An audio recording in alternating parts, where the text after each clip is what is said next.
welcome you back to Psych 265, fully online, research and psychology. And today I'm making a video for those that need a little help or need a little explanation writing the discussion section of your manuscript, so the rough draft of the discussion section. And the discussion section is, or can be, tricky to write.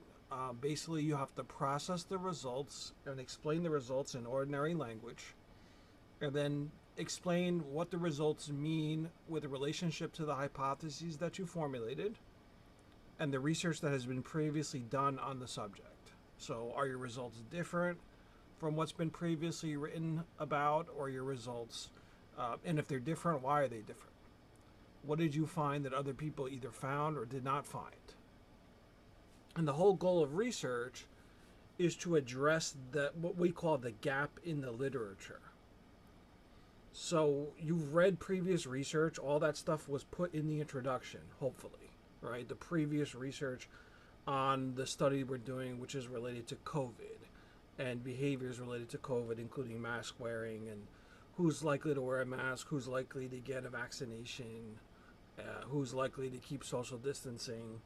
This is a really important subject. Maybe you don't see it that way right now because COVID is on a decline. But COVID is not on the decline in the entire world. COVID, unfortunately, is here to stay, and it's going to be a reality for us for the significant future. I mean, I can't even tell when we're going to be done with COVID, if we're ever going to be done with COVID. It's probably going to become endemic. So this is a very important, study to do. And this is just what we call a pilot study. We're not going to publish this, but we're just looking at, do we see any relationships here? And if there are relationships here, we can run a bigger study to then explore the topic in more depth. And so I gave you a set of 5 hypotheses that should have been in your introduction in the last paragraph of your introduction. And we've tested those hypotheses by gathering survey data. So I sent you the online survey, you did all that, and we gathered the data, and then I analyzed the data. And so I'm going to start with the data, and then I'm going to be talking about how to write up the discussion, or how I would like you to write up the discussion. So let's look at the data. So the data, if you go to assignments, you have all your assignments here, and we're going to be looking at the results. And I posted a Microsoft Word file here because I can't put a PDF file for most of you because I want you to copy and paste this. So you need to be able to open this file and copy and paste it into your final paper. So the results section will not be changed. I've written the results section for you. And the reason I've written it for you is because most of you haven't taken a data analysis class. And one of the reasons for that is I haven't been teaching the data analysis class the last year because of COVID. I will teach it again in the fall, on campus. But most of you haven't taken data analysis, and many of you don't know how to do data analysis as far as what's the appropriate statistics to run for this kind of research.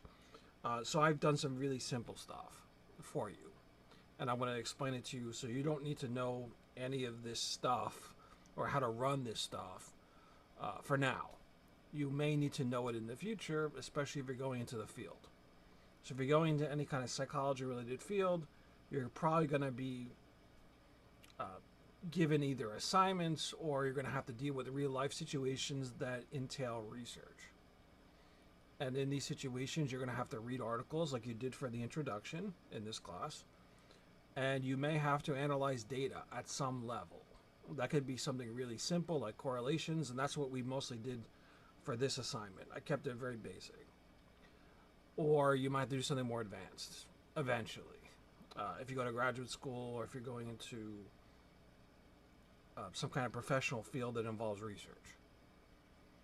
And this is sort of the thing that I've been doing for the last, God knows how many years of my life, is basically looking at data. And that's one of the things I really enjoy doing. And so I'm going to walk you through this, but I also encourage you, if you're still around BMCC, if you're not transferring, and you want to take a data-related class, I am offering statistics, behavioral statistics in the fall, and that is a class where we will go through things in much more depth. And I like to teach that class to prepare you for upper level graduate work, and especially for graduate school. But for now, I'm just going to kind of hold your hand and walk you through some of these results. So click on this results section here.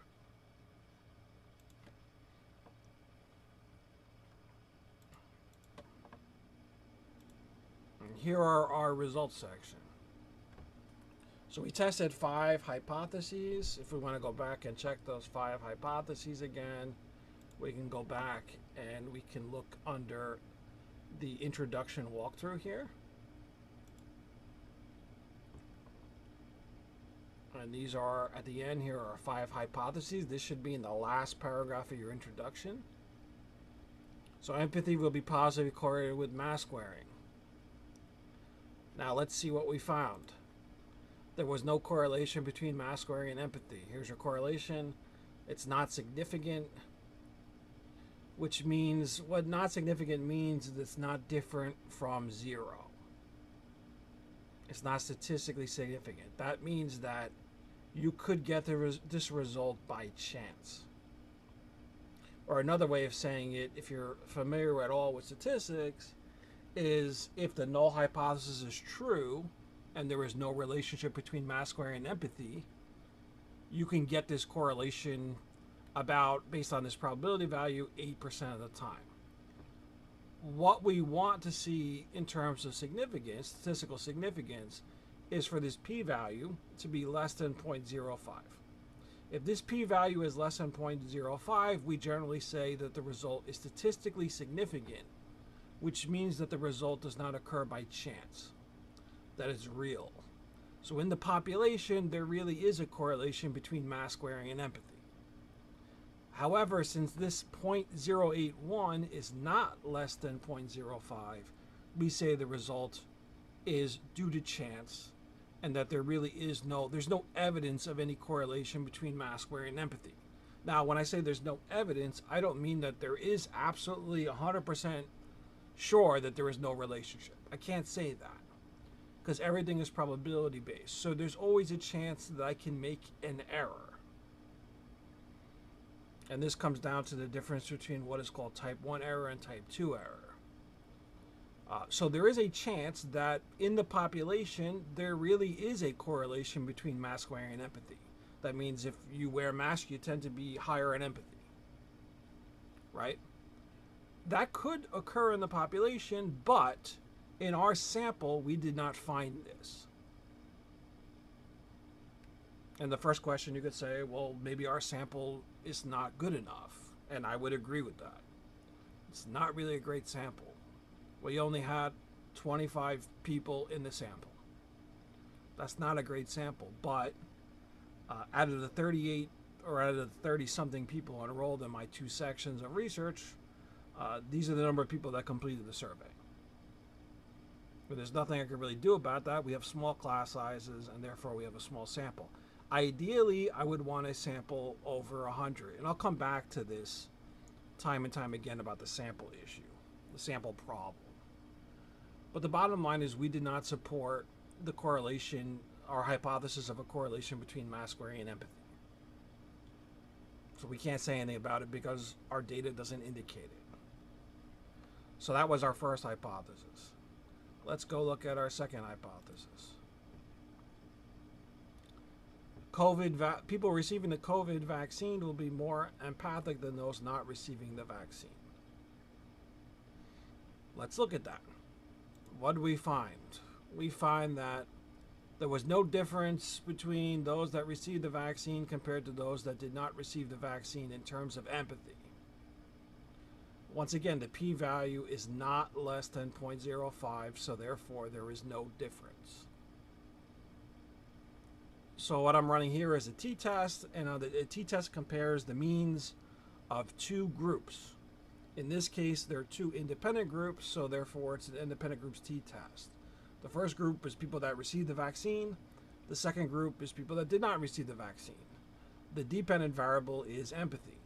Is there a difference in empathy between these 2 groups, vaccine getters and vaccine avoiders?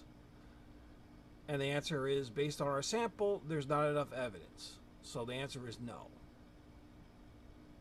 Now, there could be problems with this too. Once again, a small sample. We had a very small sample, one. Two, we didn't have many people that did not get the vaccine. And there's probably a reason for that. And the primary reason for that is that BMC and CUNY did not let students enroll in classes, face-to-face classes, not online classes, but face-to-face classes, if they didn't have the vaccine. So the vast majority of our students are vaccinated. And that's probably why we had an imbalance there between the people that were vaccinated and the people that were not vaccinated. If I did this in the real world, like outside of a campus, in the general population, I would get a lot more people that were not vaccinated. And then we can really compare. Is there a difference? And some of the literature out there says there is a difference. Some of the previous research, but that could be because they had a bigger sample and they had a more diverse sample.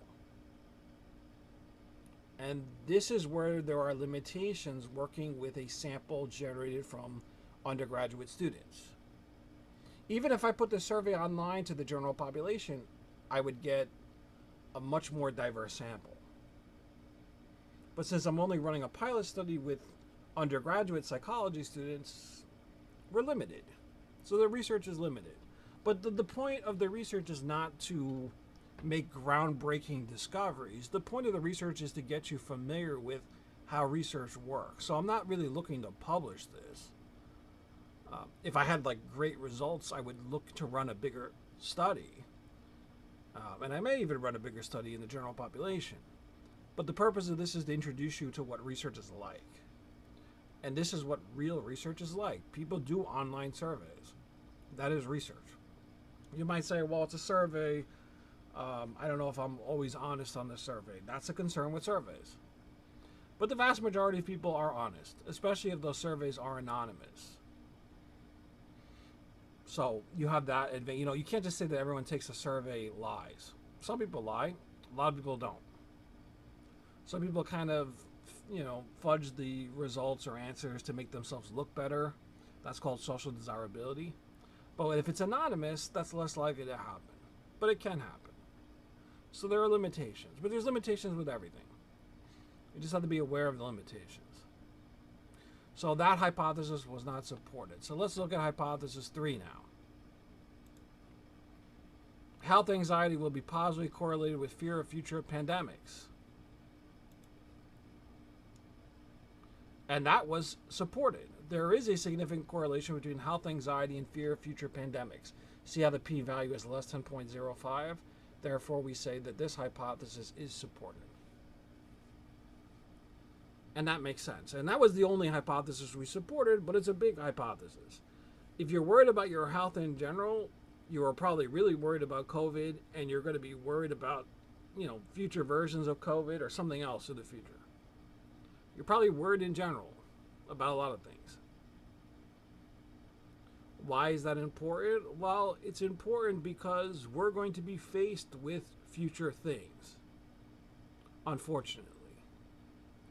The idea that we won't have another pandemic for 100 years is unlikely. The 1918 flu, but people forget about other versions of the flu that happened between 1918 and current situation, right? There were other strains of the flu that were a little bit more dangerous, nothing like the 1918 flu, but still dangerous. People are also forgetting about things like polio. Polio was crippling people, putting people in wheelchairs at an early age. And we actually developed a polio vaccine, and basically now no one suffers from polio. Smallpox. Extremely, extremely contagious and very, very dangerous and deadly. Smallpox was eradicated.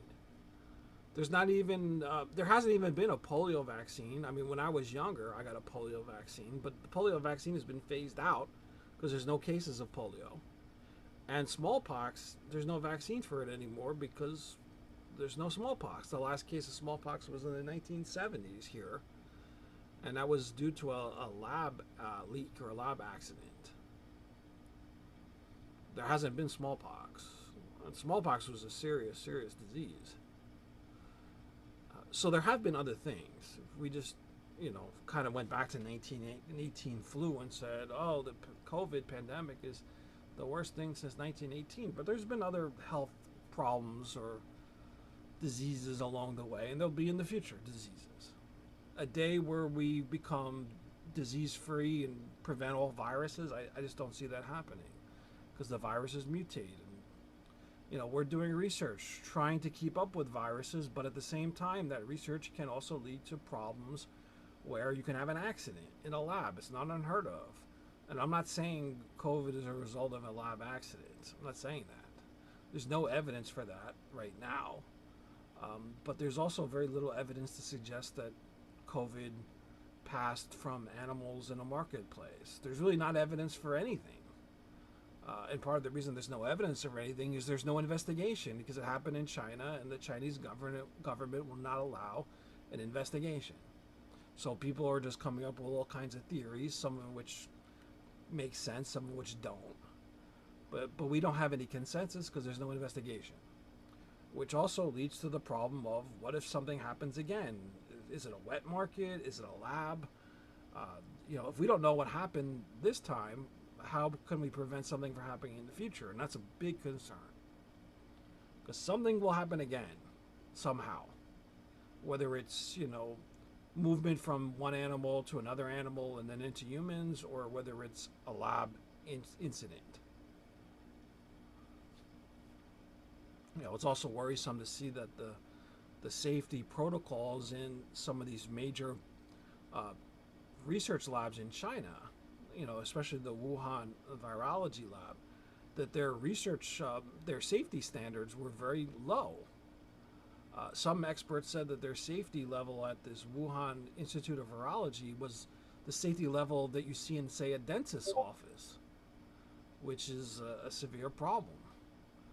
They should be using a much higher level of safety protocol, where they're taking blood samples of the staff and doing all kinds of decontamination, and they weren't doing it there. So even if the virus did not emerge from the lab, something else might emerge from the lab because their safety protocols are so lax. So that's why it's so important. And, we don't want to have a society running around afraid. You also can't be afraid of a future disease to the point where it paralyzes you. Some people with COVID just refuse to take any risk. They refuse to go anywhere, and they basically shut down society. And we saw, based on the economic fallout, that society cannot shut down completely, because you can't have every single person working from home. It's great to work from home, but every person cannot work from home 24 hours a day, 365 days a year. There has to be some kind of society, unless we're going to revert to, we're all going to do virtual reality, and we'll make all our interactions and our purchases in VR, and there will be no meeting place ever again. And I don't see our society going that direction. Some people probably would like that, but I don't see that happening right now. So the fear has to be alleviated, and one way to do that is to understand, that there are ways to protect yourself without becoming paranoid and basically frozen. So that's an interesting hypothesis that was supported, and the only hypothesis that was supported. The other two hypotheses that were not supported include people that have lost friends and family members to COVID will have higher levels of depression and anxiety. That didn't happen. And attachment anxiety would be positively correlated with the desire for family and friends to be vaccinated. And I have that in here, that both of these were not significant as well. So this section is written for you. Just copy and paste it, put it in your final paper. You don't have to do anything, and you should not screw that up. It's really hard to screw that one up. All you have to do is copy and paste. I did that as a service to you, because the statistics is, if I had to teach you t-tests and all this stuff, it'd be another course. That's a statistics course. You don't want that. Well, many of you don't want that, especially in a course like this in research. Even the kids that sign up for the statistics class say to me sometimes, "Oh, I thought this was a psychology class." Well, it is. And, statistics and research are the backbones of psychology. Without them, you have no psychology. So, maybe it's not as interesting as, say, the abnormal psychology class that I generally teach. And some of you have taken my abnormal class and you love abnormal and it's interesting. Yeah, I agree. I think it's very interesting. But there is no abnormal psychology without research and statistics. So you got to keep that in mind. It may not be the most glamorous subject, it may not be your favorite course, but it is a foundational course in psychology and in research, and it's going to help you think critically, and it's going to help you in the future, whether it's graduate school or any kind of professional job you take. There's going to be some kind of research component, either directly or indirectly, involved in everything. And I know that because I worked in corporate, and in my corporate job, when I was working for an insurance company, I was doing lots of research for them. I was compiling data. I mean, they hired me to do research for them. They hired me to do stats for them. And this was an insurance company. They wanted to maximize profit. They wanted to check the rates of, admission into the hospital and things like that. And they were consulting with me all the time. They were just bypassing everybody and consulting with me. Even the vice presidents would meet with me and talk to me. How do we fix this? Let's look at the data. How do we, and I would give them ideas. Unfortunately, being corporate America, there is a big emphasis on profit above everything else. And that was their downfall. I mean, their downfall was being greedy and being selfish. And they were so greedy and selfish that they lost a major contract. And then they laid off a whole bunch of people. So, this stuff is needed. And you have to use it in the right way. And I don't always agree with the way corporate America uses data. But I'm not going to go off on a tangent. Let's go back to the discussion. So that's the results. So let's talk about the discussion. Hopefully that makes sense. So go back to assignments and let's go to how to write the discussion section of the 8-page manuscript. And here we go. So the first thing, this is 4 paragraphs. So you're going to write the word discussion. You're going to center it. It's going to be not bolded and not italicized. And then you're going to have 4 paragraphs. So you don't need subheadings here. So this is not the method section where you have subheadings. So no subheadings, just the word discussion centered. But below it, you're going to write paragraph 1. You're going to have paragraph 1. Do not write the words paragraph 1. Just write the paragraph out. Do not write bullet points. I put bullet points here to guide you. I don't want to see bullet points in any of your papers. You're going to write it in paragraph form. So in this first paragraph, restate your hypotheses. So, go back to the hypotheses and just say, what did we find? In normal English, not with statistics. So you could basically say there was no positive correlation between empathy and mask wearing. That was our, one of our hypotheses. You don't need to give the statistics, just give me the normal language that I use to explain it to you, right? And so all that stuff is pretty much done for you. You just need to restate the conclusions. There was no significant correlation between mask wearing and empathy. There was no difference between empathy between individuals who took the vaccination and those who did not take the vaccination. Just like that. No statistics. So that should be really straightforward. That's your first hypothesis. The first paragraph is restating those 5 hypotheses with the results, right, of those 5 hypotheses. And there was only one significant result out of the 5. That's easy. Paragraph 2. How do your findings relate to past research, especially the research you discussed in the introduction? So the introduction set the stage for the study and for generating the hypotheses. So your introduction study should be very similar to what we hypothesized. So there should be a lot of stuff with empathy. There should be a lot of stuff on vaccination, mask wearing, attachment style, health anxiety, things like that. The stuff that were in the hypotheses, the related research should be in the introduction. And in some of your introductions, I said, please, add another study that focuses on something about the hypotheses, because sometimes some of the introductions were too focused on, say, like empathy, and you kind of ignored everything else, or they didn't focus on all the hypotheses. They maybe focused on one or two of them, and I kind of wanted the introduction to touch a little bit on each of them if possible, or the majority of them at the minimum. So go back to the introduction and do, basically analyze our findings, our class findings. Do they relate to what you have in the introduction? So if you have previous research that shows a relationship between empathy and mask wearing, if you have that, then you want to talk about that there was a difference. That the current study did not show a positive correlation between empathy and mask wearing. And if there's a difference, explain why. And that explaining why is going to carry over into paragraph 3 a bit. So in paragraph 2, I just want you to kind of take each hypothesis and say if it was similar to previous research or different than previous research. Each of those 5 hypotheses. And if you have previous research, cite it. So if you have some of the studies from the introduction, cite them in paragraph 2. So the current study did not find a correlation between empathy and mask wearing. This differed from the research this differed from Smith and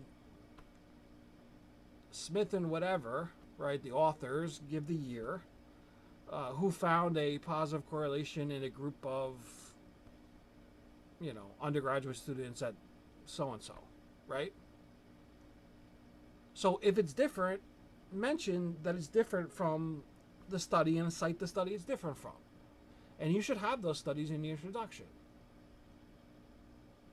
So that's what paragraph 2 is. If it's the same, say that it's similar to the results in the current study are similar to the results found by these authors that you cited in the introduction.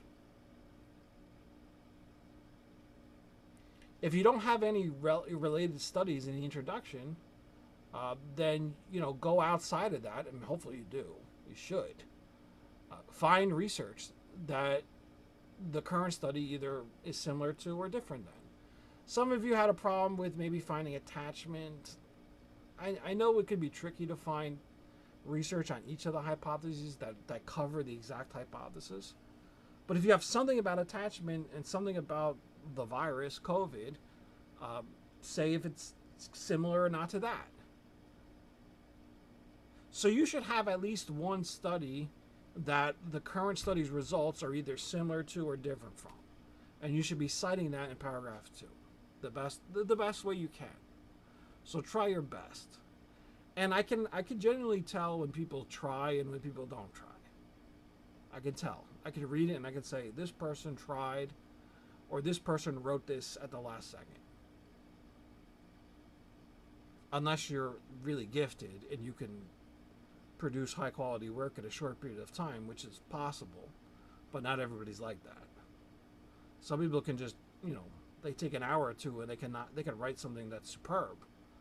But the vast majority of students are not like this. So you have to really put the time into it. Time and effort. That's paragraph 2. Paragraph 3. If you fail to support your hypothesis, which is 4 out of the 5, explain why. So start paragraph 3 explaining why these hypotheses failed. And that explaining why ties in with the limitations of the study. So I'll give you a hint. The biggest limitation is the small sample size. We only had 25 participants. That's not going to be enough to find significant results most of the time. And the reason it's not enough is because of statistical power. So this study had what is called low statistical power. So what that means basically is even if there was a positive correlation between empathy and mask wearing in the population at large, we couldn't find it in our study because our study had low statistical power, mainly because it didn't have enough people. And when your study has a small sample size, even if the effect exists in the population, you have trouble finding it in the sample. So it's what they call underpowered. And this depends on the effect, the size of the effect. If you have a really big effect of empathy, so if empathy has a huge effect on mask wearing, really giant effect, you don't need that big of a sample to find it. But when empathy has a medium to smaller effect on mask wearing, if it exists in the population, you need a bigger sample to find it in the sample, right?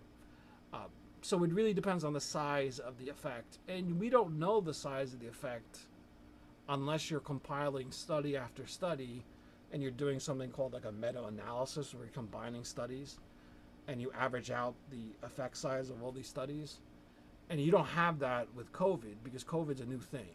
So it's not like we have like 10 or 20 years of COVID research that we can then combine and find effect sizes. We don't have that. Because no one heard of COVID until 2019, 2020. As a result, we don't know what the real effect size is. We're not going to know that until many, many studies are done over years.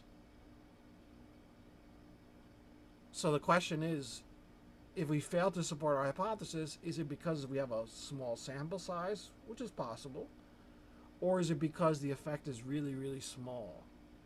And I would need a massive sample size to even find the effect, to find the relationship, the correlation. Maybe the correlation is really small between empathy and mask wearing. It's not even worth talking about. I don't know. The only way I can tell that is if I run this study with a bigger sample.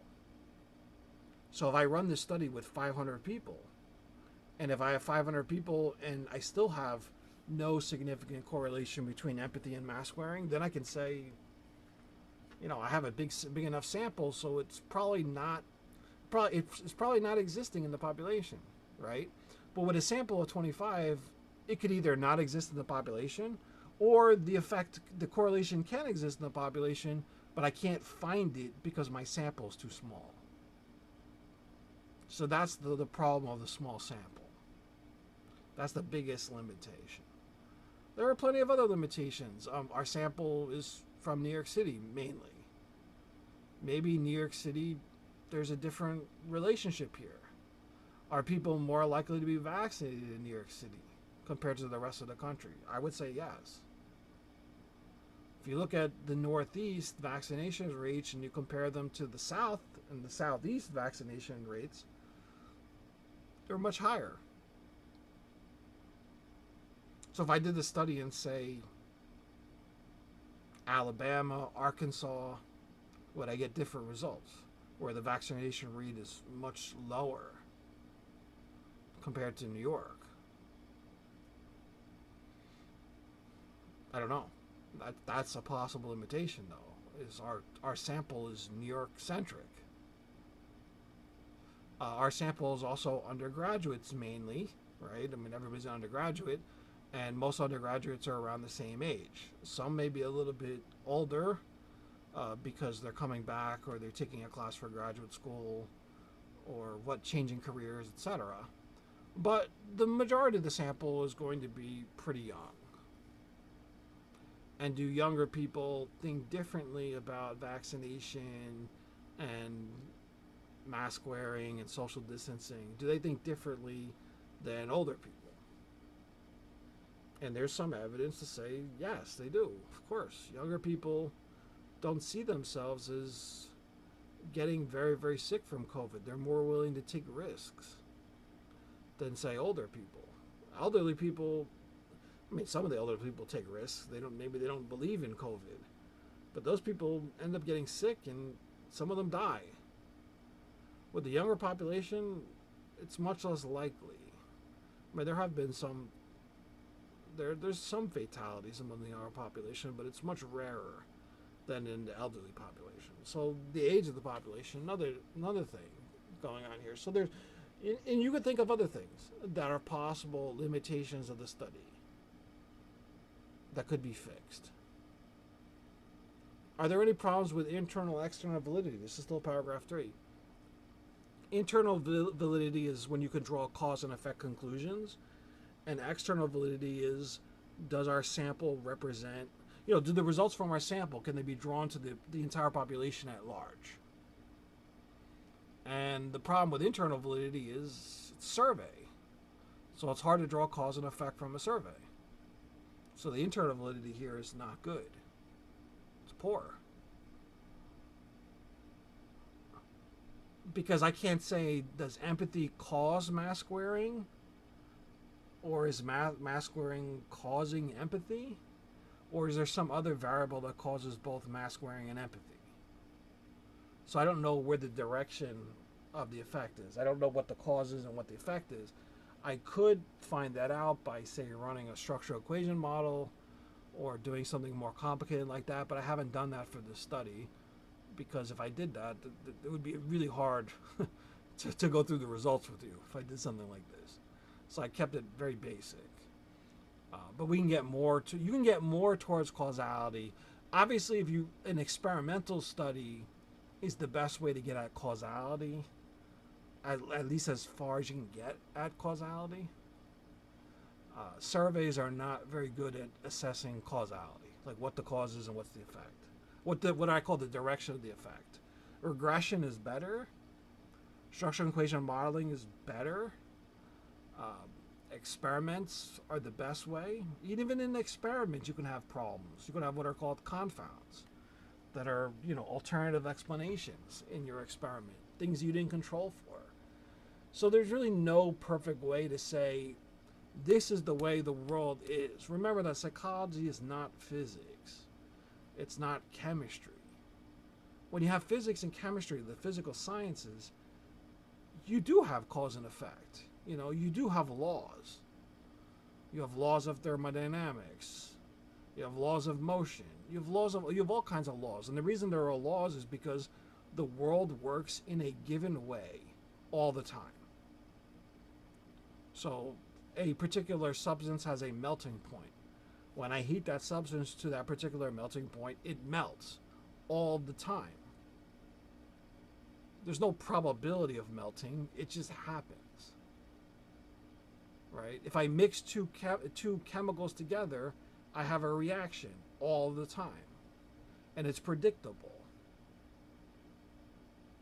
With psychology, you don't have that. Because psychology is looking at internal thoughts, internal feelings, motivations, opinions. We cannot assess this. This is not like putting chemicals on a scale and weighing them. It's not as simple as that. I'm not saying that physics and chemistry, and I'm a big fan of chemistry. And I've taken many chemistry courses. I enjoy chemistry. It's very interesting. More than physics. I'm not really that interested in physics. But I'm really interested in chemistry, organic chemistry, and things like that. Cell molecular biology and biochemistry. There's lots of interesting stuff there, and it's predictable. Everything's predictable. Everything happens, and it happens the same way. And if you're into that sort of thing, if you want to be certain about what you're studying and about the world in general, then these physical sciences are going to be much more appealing to you than, say, psychology. In psychology, you're never going to have that certainty that you're going to have in physics. Less or so in biology, because there's more room for error. But especially with regard to physics and chemistry, you can't compare that to psychology. And, also psychology is a new field. It's not that old. Officially, it started in, the laboratory of Wilhelm Wundt in the late 19th century. So we haven't been studying psychology for that long. Maybe in the future, psychology can move in the direction, it probably will never totally move in that direction of, say, the physical sciences, but move closer that way to that. Right now, there's always a chance you're making an error in your research. So that's why we talk about internal and external validity. If you have a study that's internally valid and you could draw cause and effect conclusions, even if it's a psychology study, and there is a probability of error, that probability of error is low, and we're pretty certain that A causes B or A leads to B if we're running an experiment. We manipulated some variable, the independent variable, we measured some dependent variable, and we're pretty sure that that independent variable causes or influences that dependent variable. So IV leads to DV. With a survey, it's correlational data, so the internal validity is low. In terms of external validity, does the sample results uphold to the population? So is the sample representative of the population? Can I generalize the results of the study to the entire population? That's external validity. And in this study, we have to think about it. Is our sample even representative of the population? So if the population is, New Yorkers in general, is our sample representative of New Yorkers? Maybe, maybe not. Probably not, because we don't have many older people in the sample. Is our sample even representative of college students in New York? Maybe, maybe not, right? Is our sample representative of the entire population in the entire country? Probably not. Could we do a better job with our sample? Of course. I can go around the country and take random people from all 50 states. And that sample would be better than what we have, our class sample. It would be more representative of pretty much every population, especially if the population is adults in the U.S.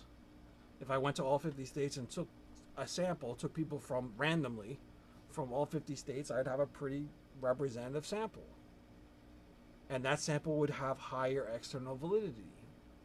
That means I could take the results of the study and draw conclusions to the entire population.